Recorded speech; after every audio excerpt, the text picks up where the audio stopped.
Welcome to preparation tutor. हाँ दोस्तों, मैं आकाश कुमार और आज हम पढ़ेंगे ग्रामीण परिवेश भूमि पैमाइश भाग 2। तो चलिए देखते हैं।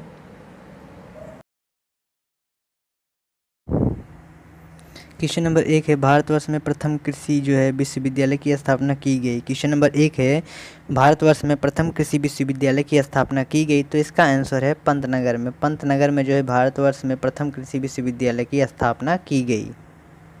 और नेक्स्ट क्वेश्चन है,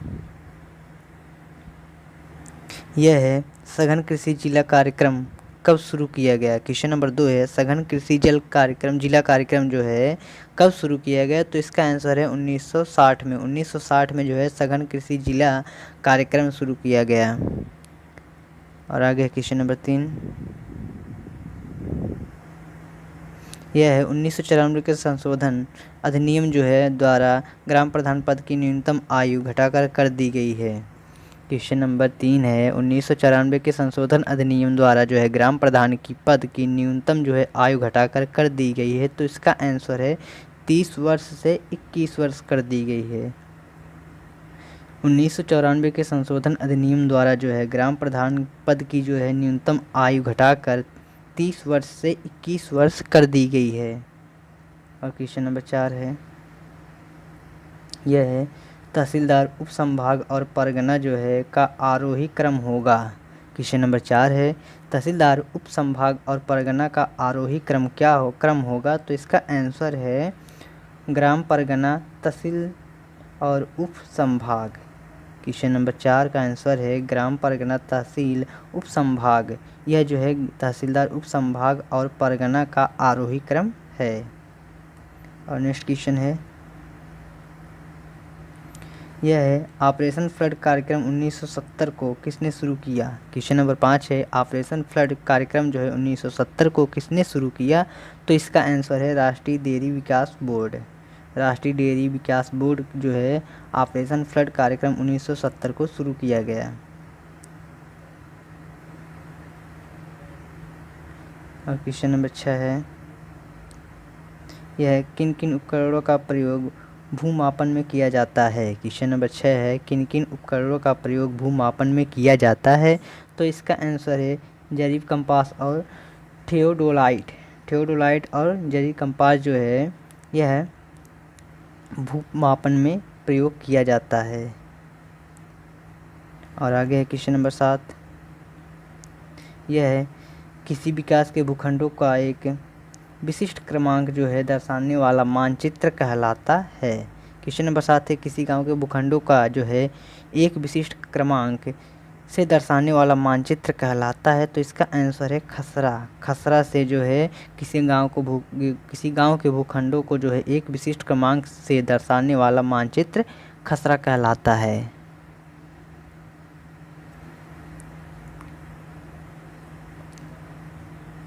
और नेक्स्ट क्वेश्चन है, क्वेश्चन नंबर 8, हरा सोना नाम से किस फसल को जाना जाता है। क्वेश्चन नंबर 8 है, हरा सोना नाम यह किस फसल के नाम से जाना जाता है। तो इसका आंसर है अफीम। अफीम यह हरा सोना के नाम से जाना जाता है। और आगे है क्वेश्चन नंबर 9 है, देसी नागपुरी आदर तथा लड्डू किस फल की किस्में हैं। क्वेश्चन नंबर 9 है, देसी नागपुरी आदर तथा लड्डू किस फल की किस्में हैं। तो इसका आंसर है संतरा। देसी नागपुरी आदर तथा लड्डू संतरा फल की किस्में हैं। और आगे है क्वेश्चन नंबर 10, यह है, उत्तर प्रदेश की सर्वाधिक महत्व खाद्यान्न फसल है। क्वेश्चन नंबर 10 है, उत्तर प्रदेश की सर्वाधिक महत्व खाद्यान्न फसल है। तो इसका आंसर है गेहूँ। गेहूँ यह उत्तर प्रदेश की सर्वाधिक महत्व खाद्यान्न फसल है। और आगे क्वेश्चन नंबर 11, क्वेश्चन नंबर 11 है, शाहजहानी जरीब की कुल लंबाई कितनी होगी। क्वेश्चन नंबर 11 है, शाहजहानी जरीब की कुल लंबाई कितनी होगी। तो इसका आंसर है 165 फीट। 165 फीट यह शाहजहानी जरीब की कुल लंबाई है। और आगे क्वेश्चन नंबर 12, शुष्क खेती में वार्षिक की वर्षा कितने सेंटीमीटर से कम पाई जाती है। क्वेश्चन नंबर 12 है, शुष्क खेती में वार्षिक की वर्षा कितने सेंटीमीटर से कम पाई जाती है, तो इसका आंसर है 50 सेंटीमीटर से। 50 सेंटीमीटर से शुष्क खेती में वार्षिक की वर्षा जो होती है यह सेंटीमीटर से कम पाई जाती है।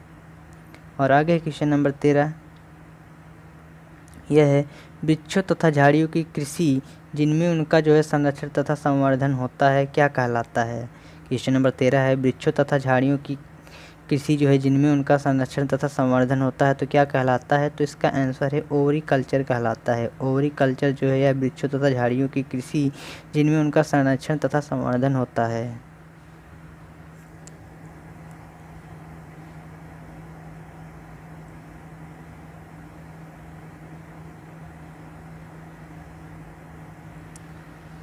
और नेक्स्ट है कृषि में युग्म पैदावार का आशय क्या उगाने से है। क्वेश्चन नंबर 14 है कृषि में युग्म पैदावार का आशय क्या उगाने से है, तो इसका आंसर है एक ही साथ दो फसल। एक ही साथ दो फसल जो है कृषि में युग्म पैदावार का आशय उगाने से है।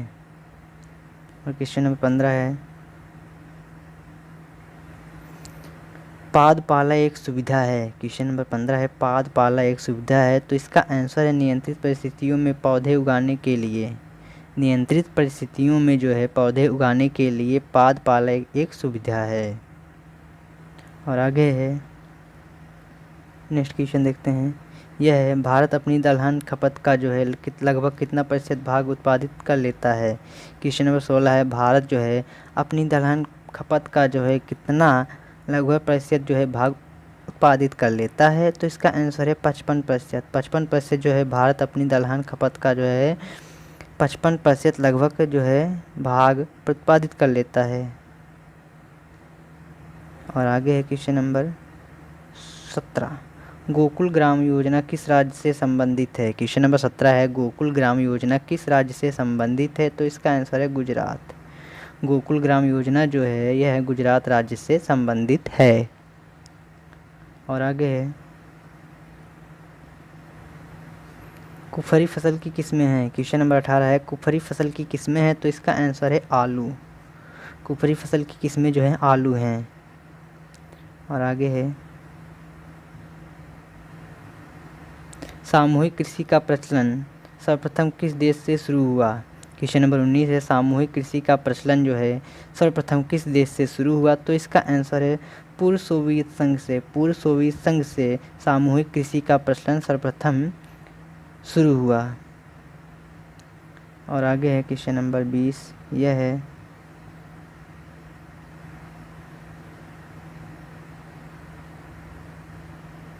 है धूसर क्रांति का संबंध किस क्षेत्र से है। क्वेश्चन नंबर 20 है धूसर क्रांति का संबंध किस क्षेत्र से है, तो इसका आंसर है उर्वरक। उर्वरक जो है धूसर क्रांति का संबंध क्षेत्र है। और क्वेश्चन नंबर 21 है यह है BM व्यास समिति किससे संबंधित है। क्वेश्चन नंबर 21 है BM व्यास समिति जो है किससे संबंधित है, तो इसका आंसर है कृषि एवं ग्रामीण शाख विस्तार से। BM व्यास जो है समिति कृषि एवं ग्रामीण शाख विस्तार से संबंधित है। और नेक्स्ट क्वेश्चन है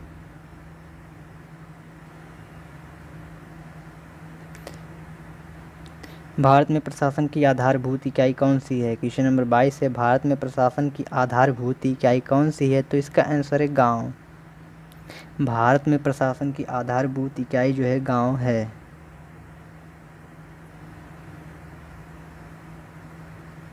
नेक्स्ट क्वेश्चन है ग्राम सभा निर्मित होती है। क्वेश्चन नंबर 23 है ग्राम सभा निर्मित होती है, तो इसका आंसर है पंचायत क्षेत्र के मतदाता के रूप में पंजीकृत सदस्यों से। क्वेश्चन नंबर 23 है ग्राम सभा निर्मित होती है, तो इसका आंसर है पंचायत क्षेत्र के मतदाता के रूप में पंजीकृत सदस्यों से। और क्वेश्चन नंबर 24 है सामूहिक कृषि किन क्षेत्रों में अपनाई जाती है। क्वेश्चन नंबर 24 है सामूहिक कृषि किन क्षेत्रों में जो है अपनाई जाती है, तो इसका आंसर है अपर्दन प्रभावित पहाड़ी क्षेत्र में। क्वेश्चन नंबर 24 है सामूहिक कृषि जो है किन क्षेत्रों से अपनाई जाती है, तो इसका आंसर है अपर्दन प्रभावित पहाड़ी क्षेत्र में। और नेक्स्ट क्वेश्चन है भारत में सामान्यतः खेती की कौन सी पद्धति अपनाई जाती है? क्वेश्चन नंबर 25 है, भारत में सामान्यतः खेती की कौन सी पद्धति अपनाई जाती है? तो इसका आंसर है मिश्रित खेती। और आगे बढ़ते हैं। ड्रिप सिंचाई पद्धति का जन्म जो है स्थान कहाँ माना जाता है? क्वेश्चन नंबर 26 है, ड्रिप सिंचाई पद्धति का जन्म स्थान कहाँ माना जाता है? तो इसका आंसर है इजराइल। ड्रिप सिंचाई पद्धति का जन्म जो है स्थान इजराइल माना जाता है। और आगे है, भारत सरकार द्वारा राष्ट्रीय किसान आयोग का गठन कब हुआ? क्वेश्चन नंबर 27 है, भारत सरकार द्वारा राष्ट्रीय किसान आयोग का गठन कब हुआ? तो इसका आंसर है नवंबर 1904। नवंबर 1904 को जो है भारत सरकार द्वारा राष्ट्रीय किसान आयोग का गठन हुआ। और आगे बढ़ते हैं। गांव का नक्शा कहा जाता है? गांव का नक्शा कहा जाता है तो इसका आंसर है सजरा। सजरा जो है गांव का नक्शा कहा जाता है। और नेक्स्ट है, प्रदेश में ग्राम पंचायत सदस्य हेतु न्यूनतम आयु होनी चाहिए। क्वेश्चन नंबर 29 है, प्रदेश में ग्राम पंचायत सदस्य हेतु न्यूनतम आयु होनी चाहिए। तो इसका आंसर है 21 वर्ष। 21 वर्ष जो है प्रदेश में ग्राम पंचायत सदस्य हेतु न्यूनतम आयु होनी चाहिए। और नेक्स्ट है, खसरा में जो है कितने खाने होने चाहिए? क्वेश्चन नंबर 30 है, खसरा में कितने खाने होने चाहिए? तो इसका आंसर है 21। खसरा में जो है 21 खाने होने चाहिए। और आगे है, ग्राम पंचायत सदस्यों का कार्यकाल होता है। क्वेश्चन नंबर 31 है, ग्राम पंचायत सदस्यों का कार्यकाल होता है। तो इसका आंसर है 5 वर्ष। ग्राम पंचायत सदस्यों का कार्यकाल 5 वर्ष का होता है। और आगे है, प्रत्येक जिले से में जो है सबसे बड़ा राजस्व अधिकारी होता है। क्वेश्चन नंबर 32 है, प्रत्येक जिले में सबसे बड़ा राजस्व अधिकारी होता है। तो इसका आंसर है कलेक्टर यानी कि डीएम। ये तो आप सब लोग जानते ही होंगे। और है, जमींदार का उन्मूलन कार्य है। क्वेश्चन नंबर 33 है, जमींदार का उन्मूलन कार्य है। तो इसका आंसर है अनुभाग 1। जमींदार का उन्मूलन कार्य जो है अनुभाग 1 है।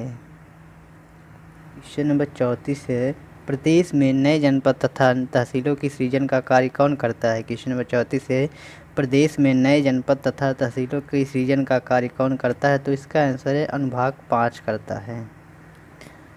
प्रदेश में नए जनपद तथा तहसीलों की सृजन का कार्य जो है अनुभाग 5 करता है। और आगे है, यह है, प्रदेश में भू अभिलेखों के रख रखाव का उत्तरदायित्व किसे सौंपा गया है? क्वेश्चन नंबर 35 है, प्रदेश में भू अभिलेखों के रख रखाव का जो है उत्तरदायित्व किसे सौंपा गया है? तो इसका आंसर है जिलाधिकारी को यानी कि डीएम, डिस्ट्रिक्ट मजिस्ट्रेट जिसे कहते हैं। प्रदेश में भू अभिलेखों के रख रखाव का उत्तरदायित्व जो है जिलाधिकारी को सौंपा गया है। ये जाता है। और आगे है क्वेश्चन नंबर 36, दाखिल खारिज का रिपोर्ट जो है किस के न्यायालय के प्रस्तुत की जाती है? क्वेश्चन नंबर 36 है, दाखिल खारिज की रिपोर्ट जो है किसके न्यायालय में जो है प्रस्तुत की जाती है? तो इसका आंसर है तहसीलदार। दाखिल खारिज की रिपोर्ट जो है तहसीलदार के न्यायालय में प्रस्तुत की जाती है। और आगे क्वेश्चन नंबर 37, ये है, भूमि के हक सीमांकन एवं बंटवारे से संबंधित विवाद चलते हैं। क्वेश्चन नंबर 37 है, भूमि के हक सीमांकन जो है एवं बंटवारे से संबंधित विवाद चलते हैं। तो इसका आंसर है, या किसे जो है चला जाता है? तो इसका आंसर है उप जिलाधिकारी के न्यायालय में। उप जिलाधिकारी के न्यायालय में भूमि के हक सीमांकन एवं बंटवारे से संबंधित जो है विवाद चलते हैं। और नेक्स्ट क्वेश्चन है, ग्राम पंचायत के सदस्यों प्रधानों के निर्वाचन से संबंधित याचिकाओं की सुनवाई कौन करता है? क्वेश्चन नंबर 38 है, ग्राम पंचायत में सदस्यों व प्रधानों के निर्वाचन से संबंधित याचिकाओं की सुनवाई कौन करता है? तो इसका आंसर है जिला न्यायाधीश। जिला न्यायाधीश जो है ग्राम पंचायत में सदस्यों एवं प्रधानों के निर्वाचन से संबंधित याचिकाओं की सुनवाई करता है। और आगे है, जिला स्तर पर शांति व्यवस्था को बनाए रखने का उत्तरदायित्व कौन करता है? क्वेश्चन नंबर 39 है, जिला स्तर पर शांति व्यवस्था को बनाए रखने का उत्तरदायित्व जो है कौन करता है? तो इसका आंसर है जिलाधिकारी करता है। और आगे बढ़ते हैं। राजस्व न्यायालय का सबसे जो है निम्न स्तर का न्यायालय है। क्वेश्चन नंबर 40 है, राजस्व न्यायालय का सबसे निम्न स्तर का न्यायालय है। तो इसका आंसर है नायब तहसीलदार न्यायालय। नायब तहसीलदार न्यायालय जो है राजस्व न्यायालय का सबसे निम्न स्तर न्यायालय है। और आगे है, अब ये पूछा है चकबंदी विभाग का प्रमुख पदाधिकारी होता है। क्वेश्चन नंबर 41 है, चकबंदी विभाग का प्रमुख पदाधिकारी होता है। तो इसका आंसर है चकबंदी आयुक्त। चकबंदी आयुक्त जो है यह चकबंदी विभाग का एक प्रमुख जो है पदाधिकारी है। और आगे है क्वेश्चन नंबर 42, उत्तर प्रदेश में कम से कम कितनी बार चकबंदी कार्यक्रम पूरा किया जा चुका है? क्वेश्चन नंबर 42 है, उत्तर प्रदेश में कम से कम कितनी बार चकबंदी कार्यक्रम पूरा किया जा चुका है? तो इसका आंसर है 1 बार।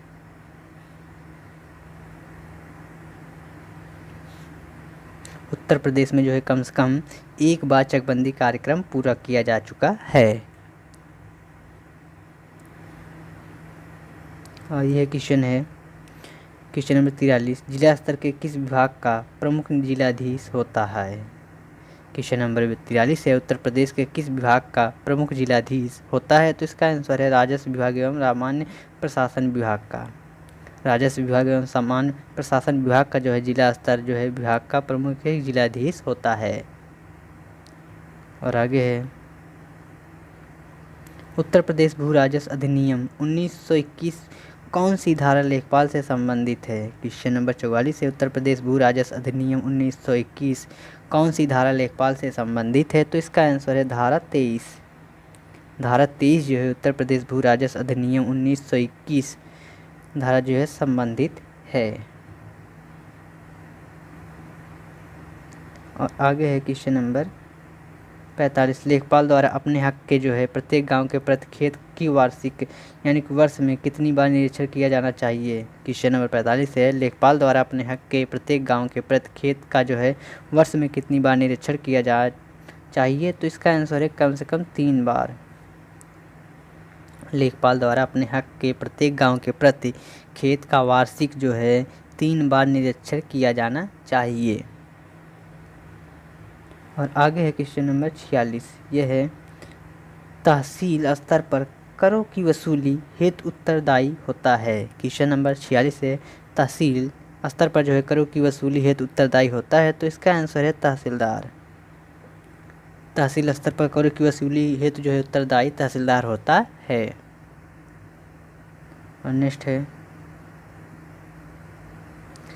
लेखपाल के कर्तव्यों से संबंधित दिन प्रतिदिन के कार्यों का वर्णन लिखा जाता है। क्वेश्चन नंबर 47 है, लेखपाल के कर्तव्यों से संबंधित दिन प्रतिदिन के कार्यों का वर्णन लिखा जाता है। तो इसका आंसर है डायरी।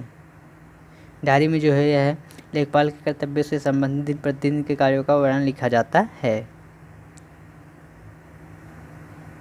और नेक्स्ट है क्वेश्चन, यह है भूमि के खसरा खतौनी लेख तैयार करने हेतु उत्तरदायी होता है। क्वेश्चन नंबर 48 है, भूमि के खतरा खतौनी लेख जो है तैयार करने हेतु उत्तरदायी होता है। तो इसका आंसर है लेख या पटवारी। लेखपाल को जो है या हम पटवारी भी कहते हैं। भूमि के खसरा खतौनी लेख तैयार करने हेतु उत्तरदायी जो है लेखपाल या पटवारी होता है। वीडियो पसंद आए तो लाइक और सब्सक्राइब जरूर करिएगा। बाय।